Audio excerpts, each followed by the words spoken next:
नमस्कार मित्रांनो, आजच्या कथेचं नाव आहे विजय अभयारण्यामधील एक शापित झाड.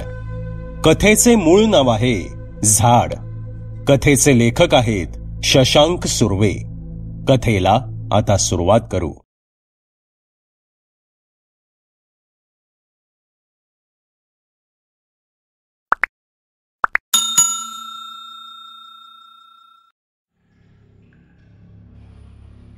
लॅपटॉप समोर बसून कपाळाला दाबत चेहऱ्यावर चिंताग्रस्त हावभाव आणत प्रदीप बसला होता. त्याच्या स्वतःच्या यूट्यूब चॅनलचा आलेख तो बघत होता. त्याने कित्येक महिने नवीन कंटेंट व्हिडिओ स्वरूपात पोस्ट केला नव्हता. हॉरर कंटेंट असणारे त्याचे चॅनल कित्येक दिवस अगदीच शांत होतं. यूट्यूबकडून मिळणारं पेमेंट सुद्धा थांबलं होतं. वास्तविक त्याच्या चॅनलचा रीच कमी झाला होता, कारण हॉरर हा कंटेंट घेऊन रोज शेकडो यूट्यूब चॅनल्स येत होते आणि तेच विषय प्रत्येकाने चघळून चोथा करून टाकला होता. तरी प्रदीपचा चॅनल तग धरून होता, कारण प्रदीप हॉन्टेड लोकेशनवर जाऊन पॉडकास्ट किंवा व्हिडिओ करत असे. बाकीचे यूट्यूबर्स गुगलवरून रिसर्च करून स्टुडिओमध्ये व्हिडिओ बनवत असत, पण प्रदीप वेगळा होता. तो प्रत्यक्ष त्या लोकेशनवर जाऊन शूट करत असे. भारतातील बहुतेक सगळीच हॉन्टेड लोकेशन्स प्रदीपने कव्हर केली होती. हॉन्टेड लोकेशनवर जाऊन तो वेगवेगळ्या प्रकारचे गॅझेट्स वापरून भूतांचं अस्तित्व दाखवत असे. मिट्ट अंधारात त्या जागी एकट्या गेलेल्या प्रदीपवर आणि त्याच्या विशिष्ट शैलीमधील कॉमेंट्रीवर लाखो लोक फिदा होते. तेच लाखो लोक प्रदीपचे सबस्क्रायबर सुद्धा होते. प्रदीप प्रचंड मेहनत घेत होता आणि त्याचं फळ त्याला मिळतही होतं. भारताच्या टॉप हॉरर यूट्यूबर्समध्ये प्रदीपचं नाव टॉपला होतं. खरी गोष्ट म्हणजे प्रदीप नास्तिक होता. भूत प्रेत वगैरे संकल्पना त्याला भ्रामक वाटत होत्या. तरीही त्याने हॉरर हा विषय फक्त व्यावसायिक दृष्टीने निवडला होता. लोकांच्या भीतीला डॉलर्समध्ये कन्व्हर्ट करण्याची कला त्याला बऱ्यापैकी अवगत होती. त्याने सगळा सेटअप बनवून ठेवला होता. एखाद्या पॅरानॉर्मल एक्सपर्ट प्रमाणे त्याने आपले गॅझेट सुद्धा ठेवले होते. प्रदीप कमालीचा धीट होता. भीती ह्या शब्दावर त्याने जणू मातच केली होती. म्हणून तर भारतातील हॉन्टेड लोकेशनवर एकट्याने जाऊन शूट करून, आवाजात चढ उतार करून आपली हवा टाईट झाली आहे असं व्ह्युअर्सना नाटकी पद्धतीनं दाखवून व्हिडिओमध्ये थरारकपणा यावा म्हणून त्या अंधाऱ्या हॉन्टेड लोकेशनवर वेगवेगळ्या आवाजाचे सेटअप लावून नंतर व्हिडिओमध्ये ते जणू भूतच आहे असे भासवून व्हिडिओ रंजक बनवून प्रदीप यूट्यूबच्या व्हिडिओमधून बरेच पैसे मिळवत होता.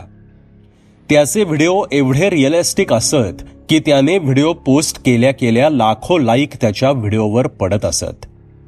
पडक्या वास्तूंमध्ये रात्रीचे फिरून त्याने स्वतःसाठी मोठ्या शहरात सुंदर आलिशान वास्तू सुद्धा बांधली होती.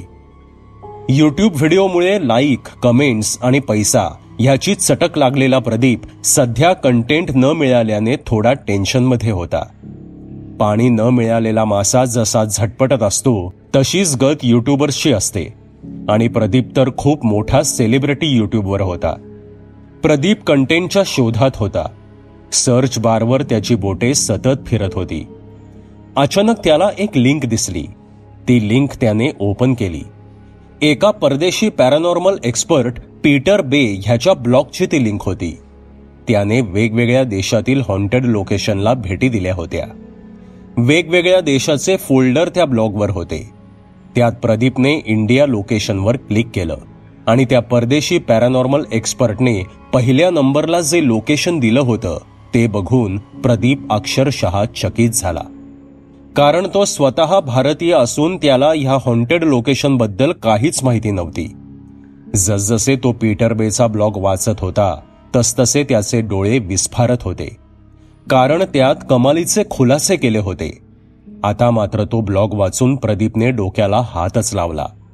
असं लोकेशन आपल्याला माहीत कसं नाही, ह्या एका प्रश्नाने तो स्वतःलाच कोसत होता.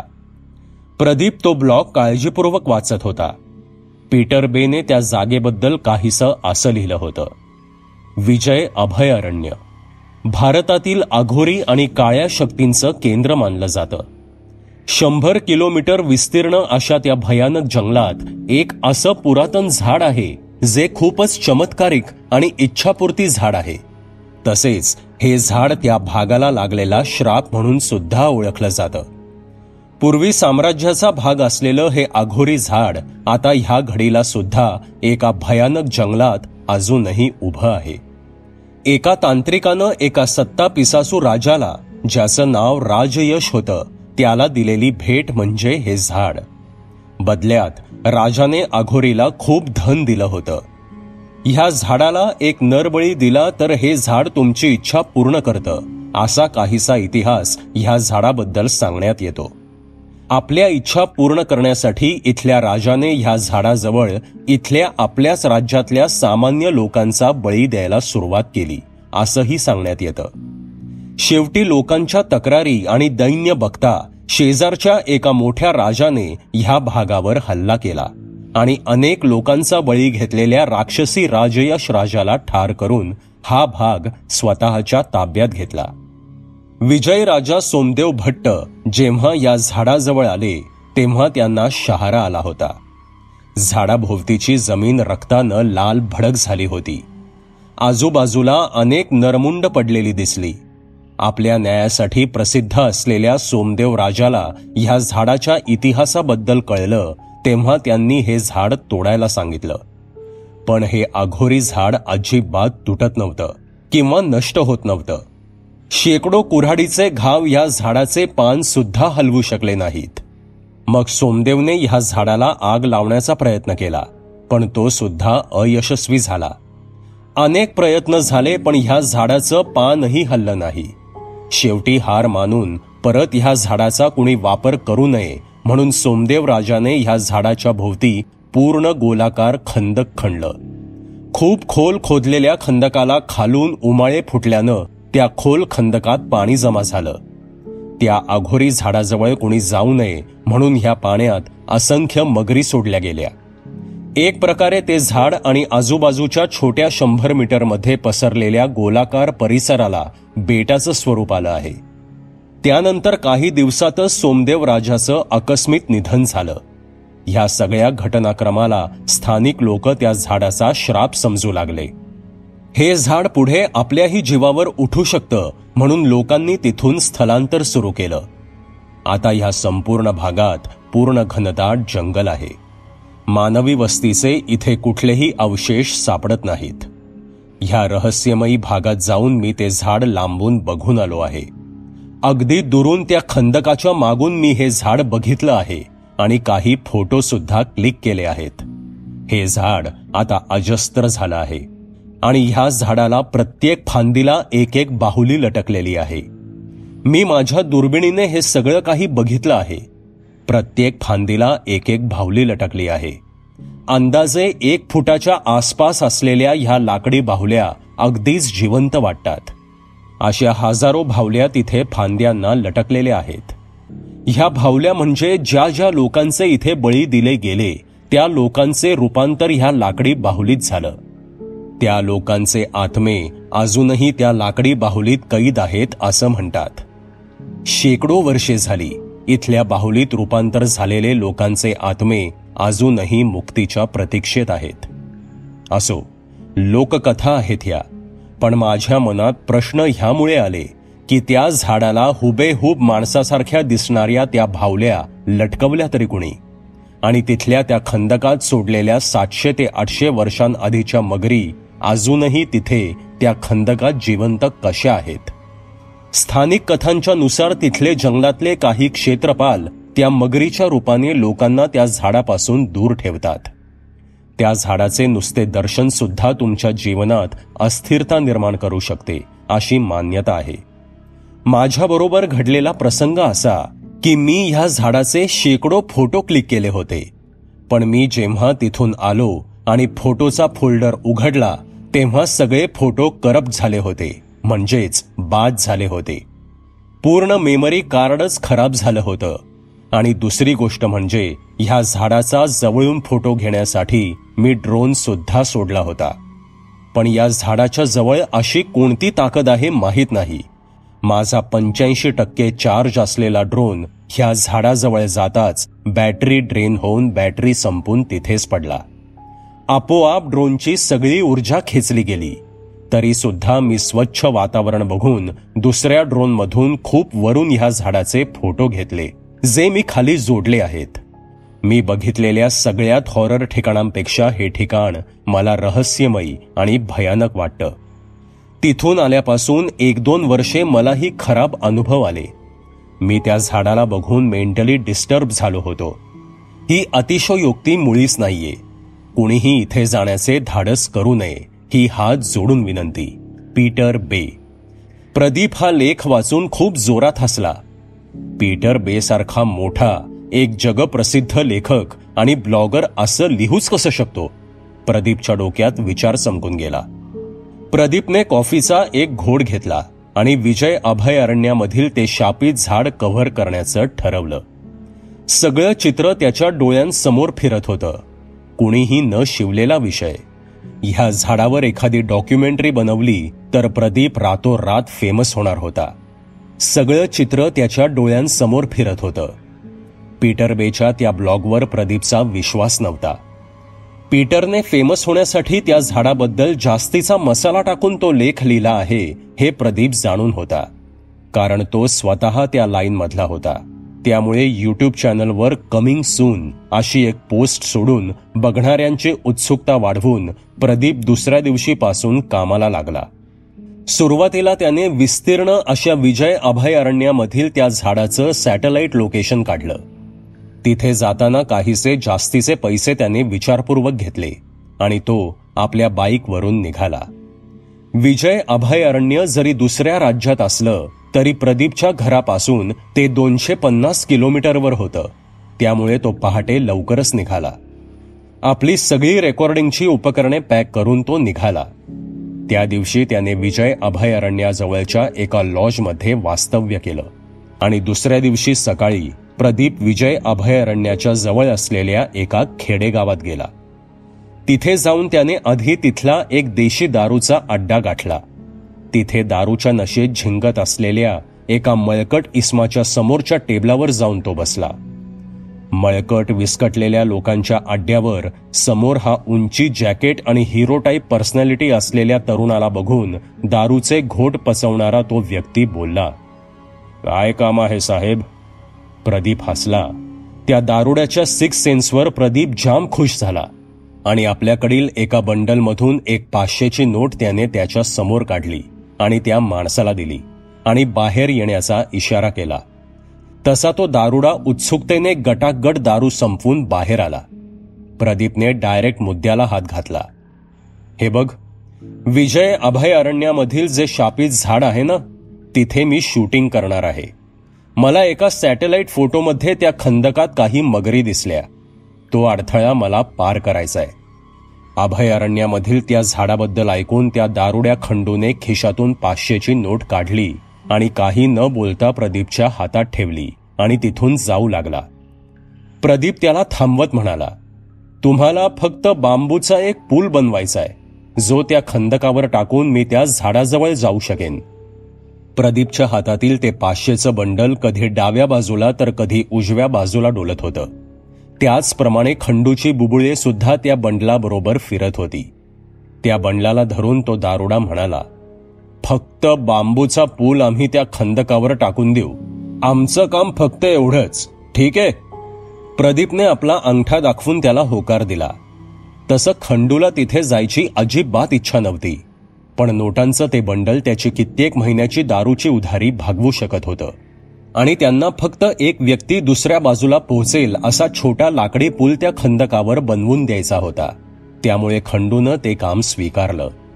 शेतात पडेल ते काम करणाऱ्या खंडूला हे काम किरकोळ होतं. 20,000 तर आधीच मिळाले होते. 10,000 काम पूर्ण झाल्यावर मिळणार होते. तसेही तो स्थानिक असल्याने त्या झाडाबद्दल ऐकून होता, पण दारूपुढे त्याने ही रिस्क स्वीकारली होती. त्याच्या गावापासून ते झाड 25 किलोमीटरवर होतं. दुसऱ्या दिवशी सकाळी जायचं ठरलं होतं. ठरल्याप्रमाणे खंडू आणि त्याचा एक मित्र आपल्या 2 व्हीलरवर बसले आणि त्या झाडाच्या दिशेनं निघाले. पाठोपाठ प्रदीप सुद्धा बाईक घेऊन त्यांच्या मागे निघाला होता. खंडू आणि त्याचा मित्र जग्गू बाईकवर काहीतरी चर्चा करत होते. 15 किलोमीटरवर त्यांची बाईक थांबली. मुख्य रस्त्यातून 10 किलोमीटर आत जंगलात जायचं होतं. गाडी पार्क करून तिघेही निघाले. खंडू आणि जग्गू हातात कुऱ्हाड घेऊन पुढे चालत होते. मागे प्रदीप चालत होता. त्या दोघांच्या अंगातून देशी दारूचा वास येत होता. प्रदीप आपल्या कॅमेऱ्यातून घनदाट जंगलाचे फोटो घेत होता. कित्येक वर्षे इथे माणसाचं पाऊल पडलं नव्हतं, त्यामुळे जंगल अगदीच घनदाट होतं.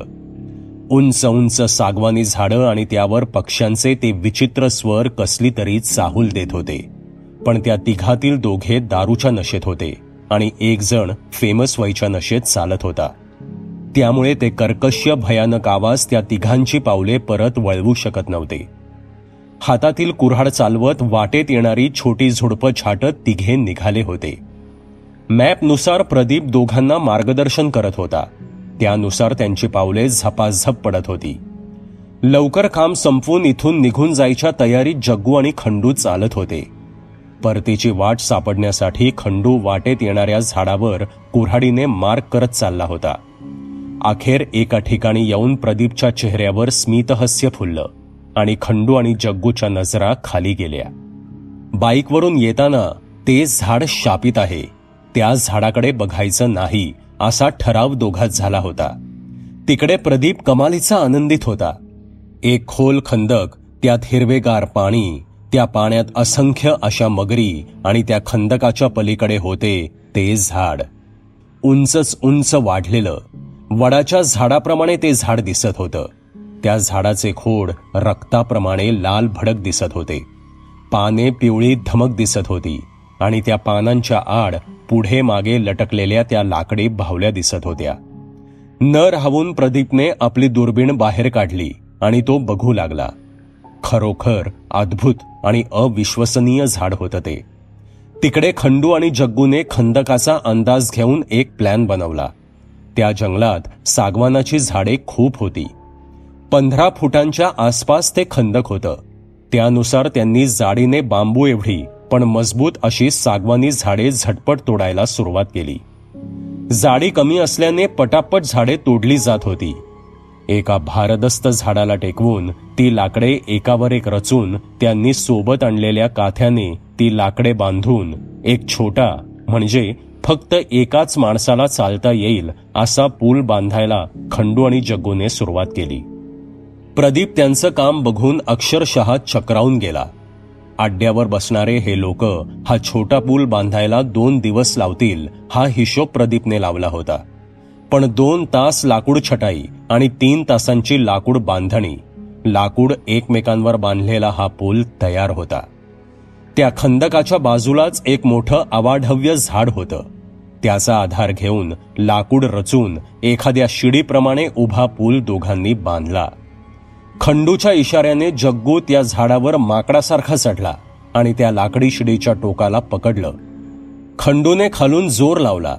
तिघांनी ताकद लावून ती लाकडी शिडी खाली पाडली. ती सरळ त्या खंदकावर पडली. शिडीचा पूल तयार झाला होता. दोघांनी आपला घाम पुसला.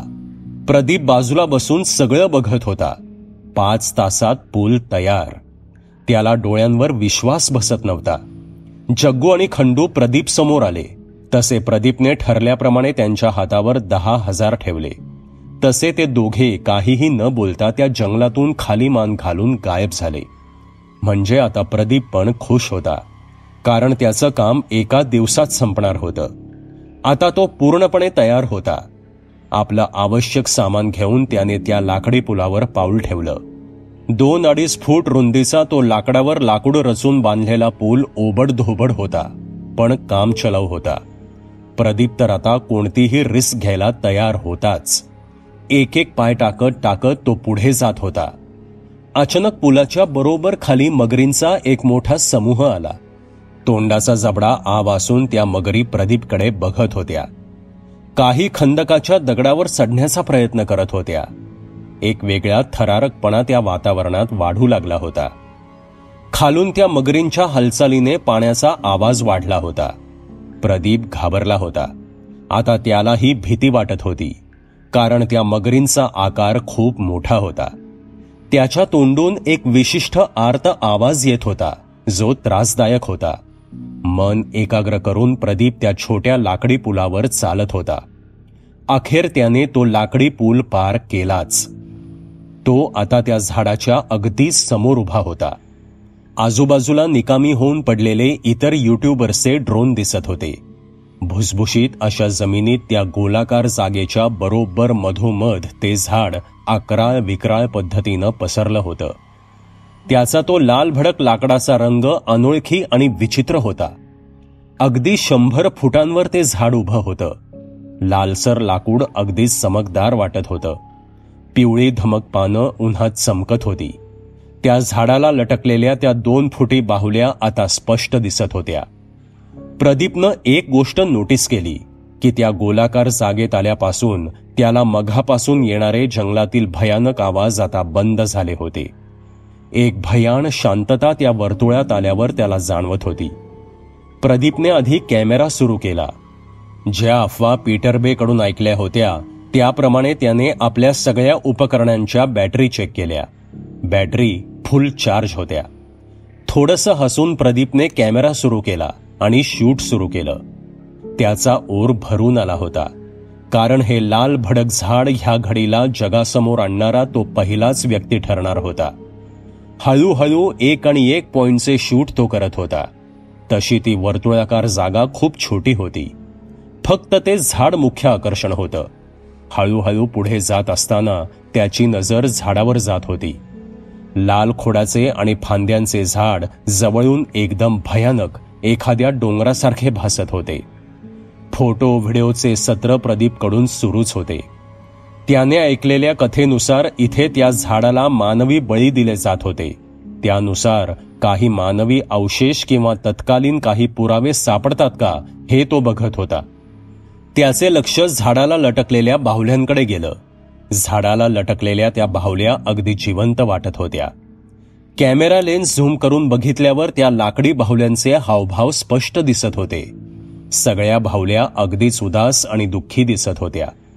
एक एक बाहुली आणि एक एक फांदीचे फोटो प्रदीप घेत होता.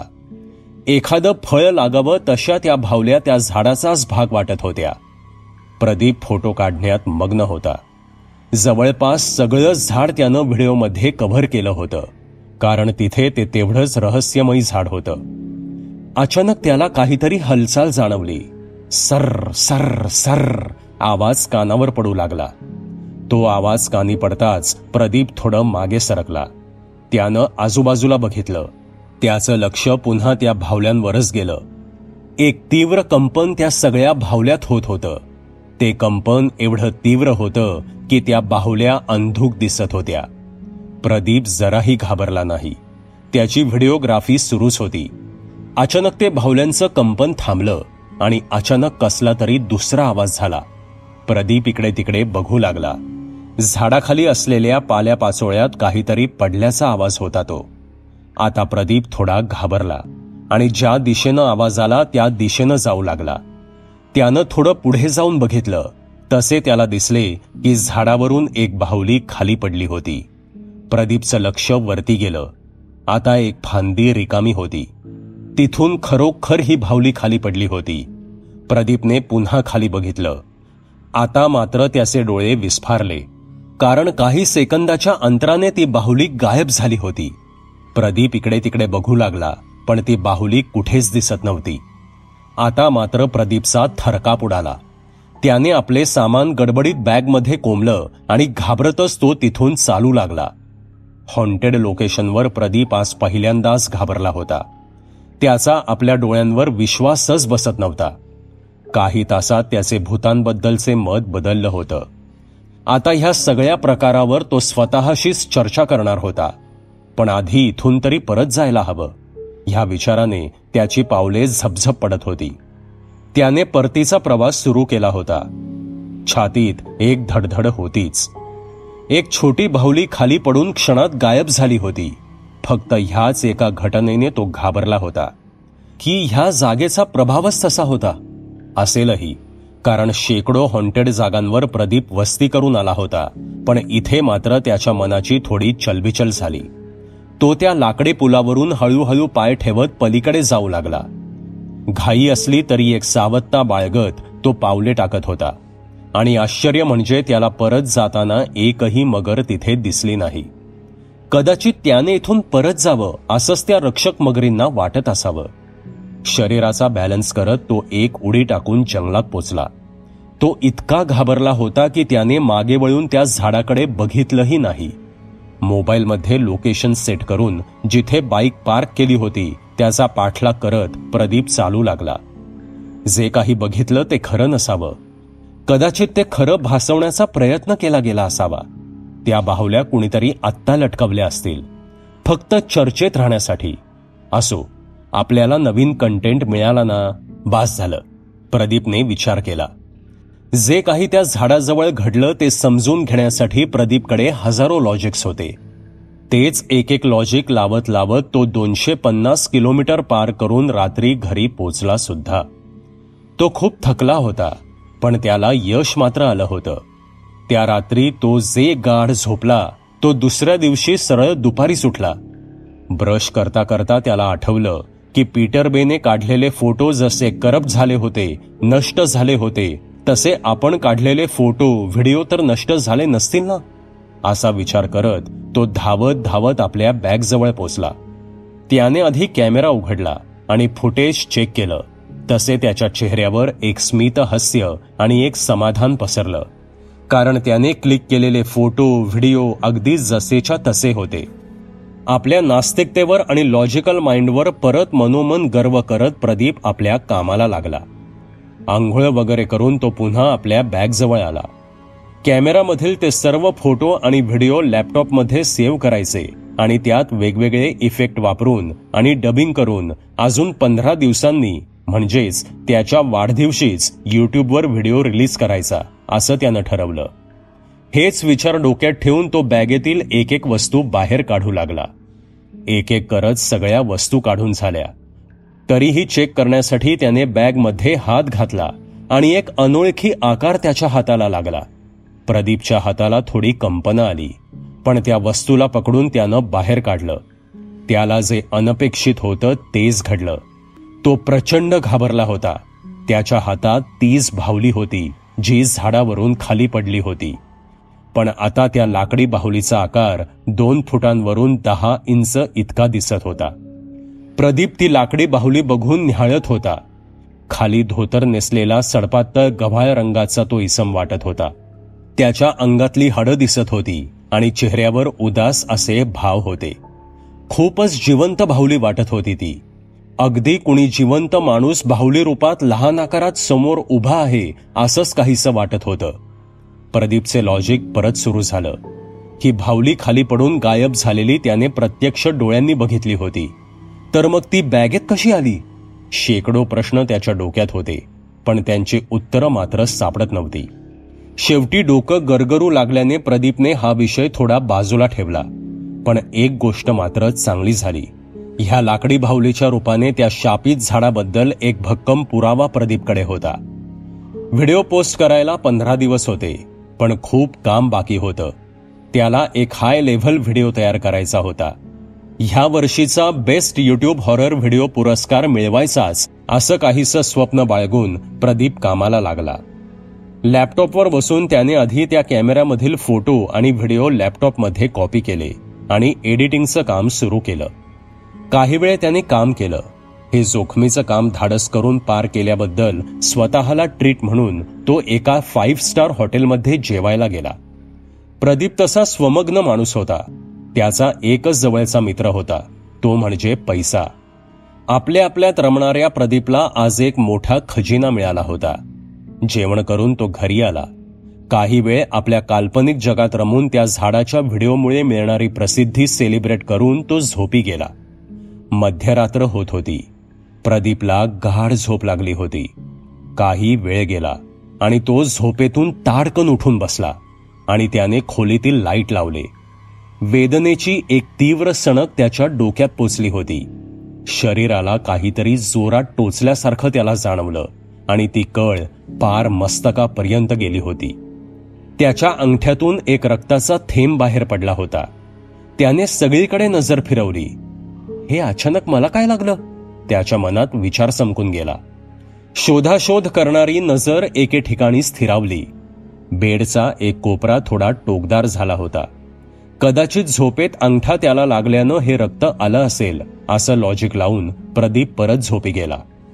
दुसऱ्या दिवशी तो नेहमीप्रमाणे जागा झाला आणि आपल्या त्या व्हिडिओ एडिटिंगच्या कामाला लागला. लॅपटॉपवर व्हिडिओ एडिटिंगचं काम चालू होतं. पण जेव्हा जेव्हा त्या झाडाचे फुटेज समोर यायचं तेव्हा तेव्हा त्या झाडात प्रत्येक वेळी एक वेगळेपण त्याला जाणवत होतं. एक सन सन असा आवाज प्रदीपच्या कानात घुमत होता. प्रदीपला आज प्रचंड थकवा जाणवत होता. त्याचे डोळे जड जड वाटत होते. पूर्ण अंगात मुंग्या आल्यासारखं भासत होतं. त्याच अवस्थेत प्रदीपने आपले काम पूर्ण केले आणि झोपी गेला. त्याला प्रचंड थकवा जाणवत होता. त्यामुळे पटकन त्याला गाढ झोपही लागली. मध्यरात्री त्याला पुन्हा काहीतरी जाणवलं. त्याने झोपेत आपली मान हलकेच वरती घेतली. पायातून परत एक कळ मस्तकात जात होती. त्याने आपल्या पायाकडे बघितलं. त्याचे डोळे इतके जड झाले होते की त्याला ते नीट उघडता सुद्धा येत नव्हते. त्या झोपेच्या अवस्थेत प्रदीपने मान हलकेच वर करून पायाकडे बघितलं. तोच त्या बाहुलीचा चेहरा त्याला अंधुकसा नजरेस पडला. त्या बाहुलीचे चमकदार डोळे प्रदीपकडे रोखून बघत होते. त्या छोट्याशा बाहुलीचा जबडा आता मोठा झाला होता आणि त्या जबड्यातील तीक्ष्ण दातांनी प्रदीपचा निम्मा तळपाय पकडला होता. काहीतरी शोषून घेण्यासारखी हालचाल त्या बाहुलीच्या चेहऱ्याची होत होती. प्रदीपला थकव्यामुळे काही स्पष्ट दिसत नव्हतं. त्याने परत मान खाली टेकवली आणि तो झोपी गेला. काही वेळ गेला आणि सकाळ झाली. प्रदीपला जेव्हा जाग आली तेव्हा 11:30 वाजत आले होते. प्रदीपला आता एवढा अशक्तपणा वाटत होता की त्याला बेडवरून नीट उठता सुद्धा येत नव्हतं. तरी कसाबसा उठून तो लंगडत लंगडत चालू लागला. त्याचा एक पाय जाम दुखत होता. पण तो का दुखतोय ह्याचं भान प्रदीपला नव्हतं. काहीसा अशक्तपणा प्रदीपला जाणवत होता. डोकं जड जड वाटत होतं. अंग धरल्यासारखं जड भासत होतं. विचार करायला सुद्धा कंटाळा आला होता, इतका अशक्तपणा त्याला जाणवत होता. त्यामुळे प्रदीपने कसाबसा सरळ दवाखाना गाठला. डॉक्टर तसा प्रदीपचा मित्रच होता. प्रदीपची अवस्था बघून डॉक्टर सुद्धा थोडा चकित झाला. जड जड डोळे, थोडं अशक्त झालेलं अंग, कमी झालेलं वजन आणि नेहमी हसत खेळत असणारा प्रदीप आता अबोल झाला होता. डॉक्टरने सर्व चेकअप केलं आणि सगळे रिपोर्ट्स नॉर्मल आहेत हे बघून काही व्हिटॅमिनच्या गोळ्या आणि एखादी सलाईन लावून प्रदीपला आराम करण्याचा सल्ला दिला. प्रदीप घरी आला. त्याला काही करण्याची इच्छाच होत नव्हती. तो परत बेडवर पडला. त्याची नजर छतावर गेली. त्याने आपले डोके पकडले. त्याला वेगवेगळे भास होऊ लागले होते. त्याच लाल झाडाच्या फांद्या त्याच्या पूर्ण खोलीभर पसरून त्याच्या बेडच्या दिशेने येऊ पाहत होत्या आणि पुढच्या क्षणी गायब होत होत्या असे त्याला डोळ्यांसमोर दिसत होते. सळसळणाऱ्या पानांचा आवाज कानठळ्या बसवत होता. चिर्र चिर्र येणारा आवाज आणि त्याचबरोबर सतत ऐकू येणारे ते शब्द, मुक्ती मुक्ती मुक्ती मुक्ती असा आर्त आवाज प्रदीपला येत होता. प्रदीपला दरदरून घाम फुटला होता. त्याचे अशक्त शरीर असे भयानक चित्रण सहन करू शकत नव्हतं. धापा टाकत तो बेडवर पडला आणि झोपी गेला. रात्री परत त्याला जाग आली.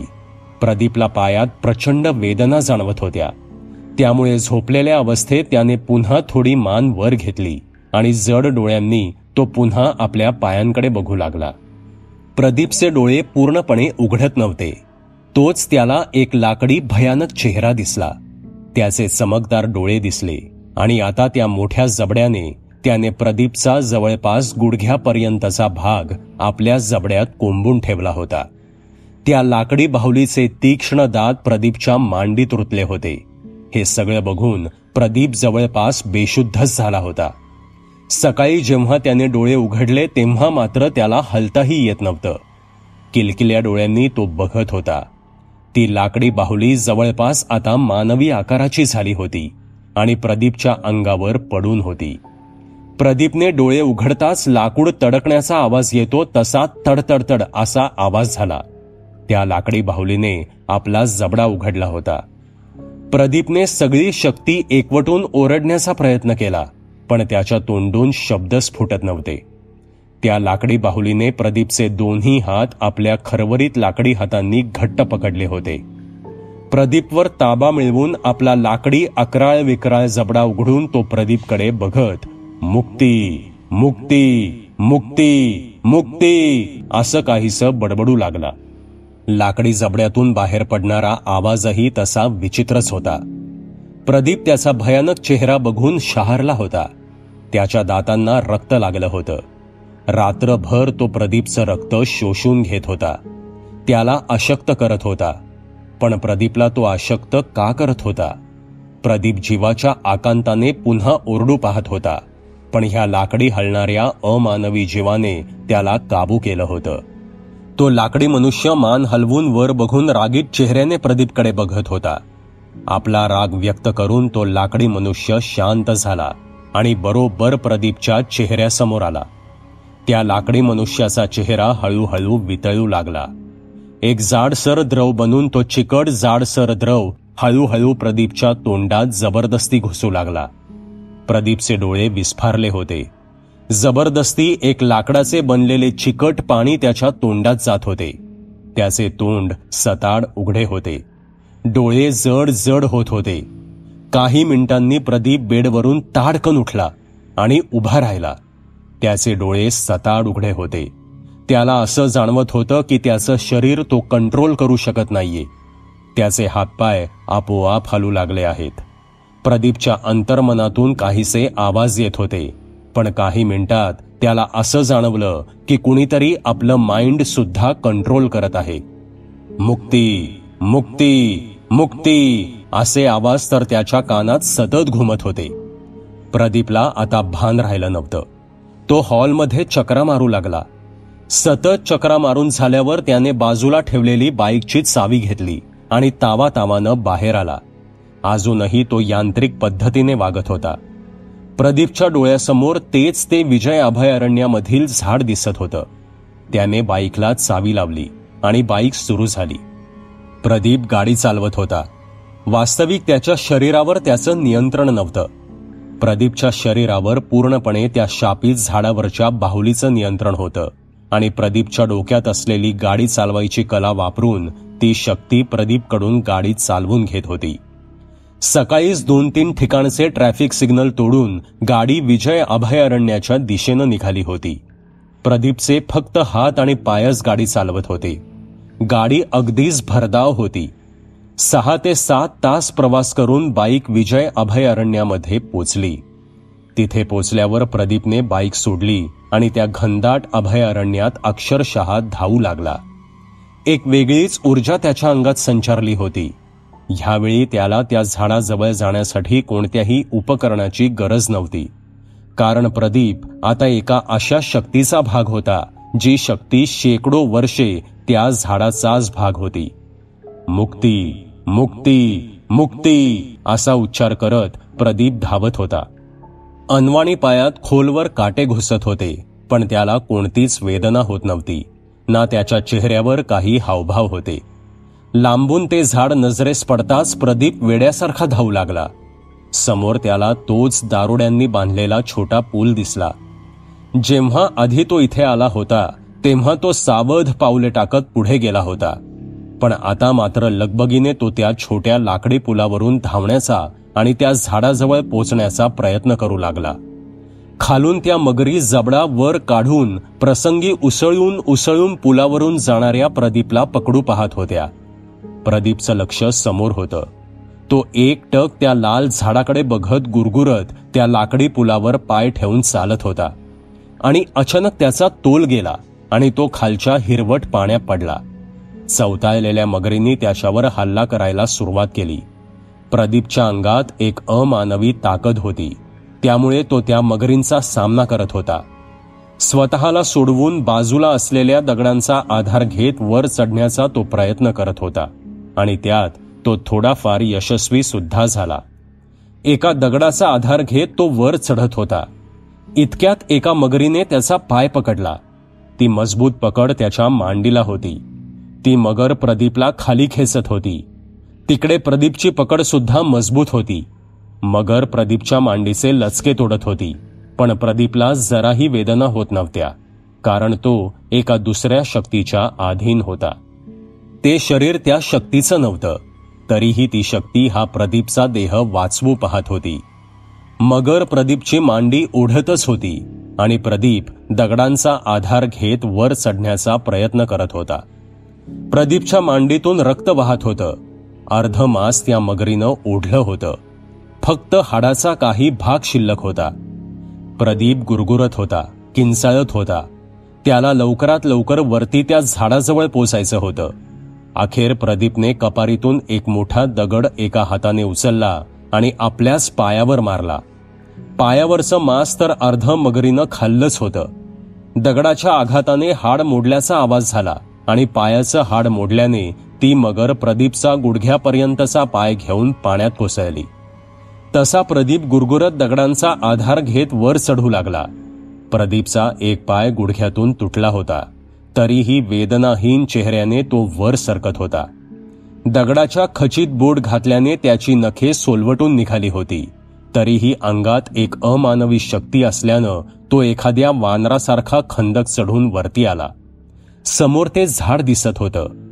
एक आघोरी हास्य घेऊन मुक्ती मुक्ती मुक्ती असा उच्चार करत अगदी फरफटतच प्रदीप त्या झाडाजवळ पोचला होता. रक्ताने त्याच्या मागे जमिनीवर निशाण सोडलं नव्हतं, पण प्रदीपला त्याची फिकीर नव्हती. तो त्या झाडाजवळ आला आणि झाडाला हात जोडून तो मुक्ती मुक्ती मुक्ती असे जोर जोरात ओरडू लागला. कसला तरी राग होता हा. हे आर्त विव्हळणं त्यातूनच येत होतं. त्या झाडात परत एक कंपन सुरू झालं. प्रदीप एका पायावर उभा होता. त्याच्या पायाखालची जमीन भुसभुशीत होत होती. हे बघून प्रदीप जोरात हसला आणि दोन्ही हातांनी ती भुसभुशीत जमीन उकरू लागला. माती अलगद बाजूला होत होती. काही मिनिटात एक खड्डा तयार झाला आणि प्रदीपने त्या खड्ड्यात उडी घेतली. त्याच्या तोंडून अघोरी अमानवी असे हसू बाहेर येत होते. प्रदीपने खड्ड्यात उडी घेताच तो हसत हसत मुक्ती मुक्ती मुक्ती असे पुन्हा ओरडू लागला. त्याची नजर त्या झाडाकडे होती. उकरलेली माती आपोआप प्रदीप भोवती जमा होत होती. एक प्रकारे आपोआप तो जिवंत गाडला जात होता. माती त्याच्या तोंडापर्यंत आली होती, तरीही त्याच्या चेहऱ्यावर स्मितहास्य होतं आणि नजर त्या झाडाकडे होती. काहीच वेळात प्रदीप आता पूर्णपणे जिवंत गाडला गेला होता. गंभीर झालेलं वातावरण आता शांत झालं होतं. जिथे प्रदीपने स्वतःला गाडून घेतलं होतं तिथेच अर्ध्या एका तासाने त्या मातीत थोडी हालचाल होऊ लागली. ती लाकडी बाहुली माती बाजूला करत बाहेर आली आणि जमिनीवर पडून राहिली. त्या झाडात एक प्रकारे जीव आला होता. 4 दिवसांपूर्वी ती बाहुली ज्या फांदीवरून खाली पडली होती ती फांदी आपोआप खाली झुकू लागली. ती इतकी झुकली की तिची एक शाखा जमिनीला टेकली होती आणि खाली जमिनीवर पडलेल्या बाहुलीला परत आपला भाग करून ती फांदी परत आपल्या जागी परतली. आता ती लाकडी बाहुली परत त्या झाडाचा भाग झाली होती. ह्या घटनेला 2 महिने झाले होते. एका क्षणी परत त्या झाडात कंपन निर्माण झाली. सगळ्या बाहुल्या खळखळ आवाज करत हालत होत्या. प्रदीप सोबत गेलेली आणि प्रदीपला इथे घेऊन आलेली ती बाहुली फांदीतून आपोआप तुटून खाली पडली. त्या बाहुलीतून धूर निघू लागला. झाडाचं कंपन अजून सुरूच होतं. ती लाकडी बाहुली हळूहळू जळू लागली. तीव्र आगीत स्वाहा होत होती. त्या बाहुलीतून एक धूर निघत होता जो मानवी आकार घेऊन आकाशात जात होता. ती जागा, ते छोटे बेट प्रकाशमान झालं होतं. आज कित्येक शेकडो वर्षे या झाडावर बाहुलीच्या रूपात कैद असलेल्या एकाला मुक्ती मिळाली होती. झाडाचं कंपन अजून सुरूच होतं. जिथून मुक्त झालेली बाहुली खाली पडली होती त्या देठाला आता एक नवीन बाहुली आकार घेत होती. झाडाचं कंपन वाढलं होतं. झाड अजून एका बाहुलीला जन्म देत होतं. अगदी हुबेहूब मानवी देहबोली. बघताच खरी वाटावी अशी ती फूटभर उंचीची बाहुली तयार झाली होती आणि त्या बाहुलीला एक पाय नव्हता. उदास चेहऱ्याने ती बाहुली एका पायानं लटकली होती. न जाणे आता प्रदीपला किती दिवस किती वर्ष ह्या झाडावर लाकडी बाहुलीच्या रूपात कैदी बनून लटकून राहायचं होतं. मित्रांनो, तुम्हाला ही कथा कशी वाटली ते कॉमेंटमध्ये नक्की सांगा. पुन्हा भेटूयात अशाच एका भयकथेसोबत. धन्यवाद.